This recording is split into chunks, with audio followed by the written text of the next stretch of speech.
The fires of hell, the gnashing of teeth, these images have haunted the human psyche for millennia, their power drawn from a primal fear of the unknown. But what if this fear, so deeply ingrained in religious doctrine, is based on a misinterpretation of ancient texts and a misunderstanding of the human experience?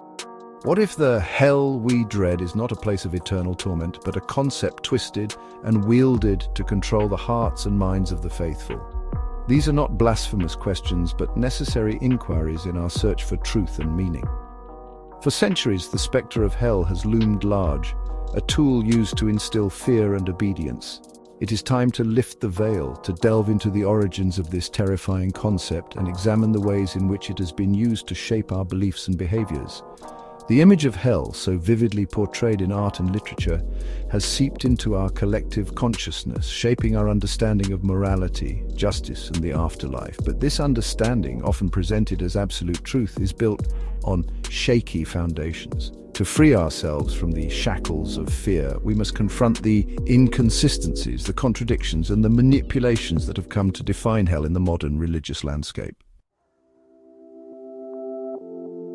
The Bible, often cited as the ultimate authority on matters of faith, offers a surprisingly muddled picture of hell. The Old Testament, with its focus on earthly justice, makes scant mention of an afterlife, let alone a place of eternal punishment. The concept of Sheol, often translated as grave or pit, is more akin to a shadowy realm of the dead than a fiery inferno. The New Testament, however, introduces a more vivid and terrifying imagery. Jesus, in his parables, speaks of Gehenna, a valley outside Jerusalem where refuse was burned, as a metaphor for the fate of the wicked. Yet even these pronouncements are open to interpretation, their metaphorical nature often overlooked in favor of literal readings. The Apostle Paul, in his letters, further develops the idea of divine judgment and the consequences of sin. But here, too, inconsistencies abound. Paul's descriptions of hell vary, ranging from a state of destruction to a place of outer darkness where there will be weeping and gnashing of teeth.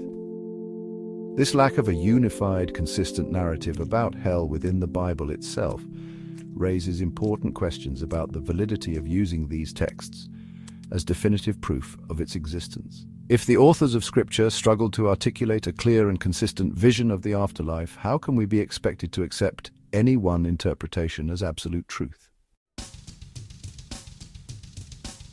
The concept of heaven, often presented as the antithesis of hell, deserves scrutiny as well. Often depicted as a realm of eternal bliss, a reward for a life of faith and virtue, heaven, upon closer examination, may not be the paradise it is often portrayed to be. The idea of spending eternity in a state of perpetual adoration, while appealing to some, could be seen as monotonous and even stifling to others. Moreover, the criteria for entry into this heavenly realm are often presented as narrow and exclusionary. Those who do not subscribe to a particular set of beliefs, no matter how virtuous their lives, are condemned to eternal damnation. This raises troubling questions about the nature of a God who would create a system where salvation is contingent upon belief rather than action. Furthermore, the promise of heaven as a reward for earthly suffering can be seen as a form of spiritual bribery.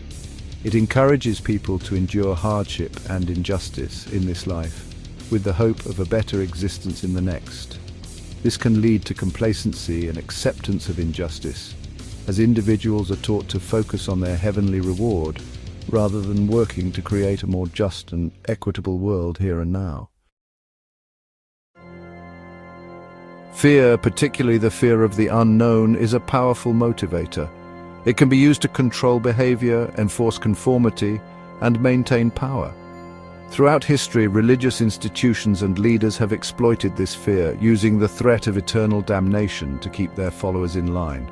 This tactic preys on the vulnerabilities of individuals, their fear of death, their desire for meaning and purpose, and their longing for a just and moral universe.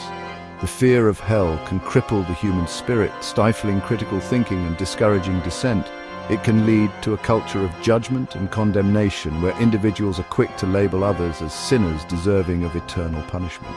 This not only creates division and animosity, but also prevents meaningful dialogue and understanding. This manipulation through fear has real-world consequences. It can lead individuals to make decisions based on fear rather than reason, to support policies that are harmful to themselves and others, and to turn a blind eye to injustice and suffering. By recognizing fear as a tool of manipulation, we can begin to dismantle its power and create a more compassionate and just world.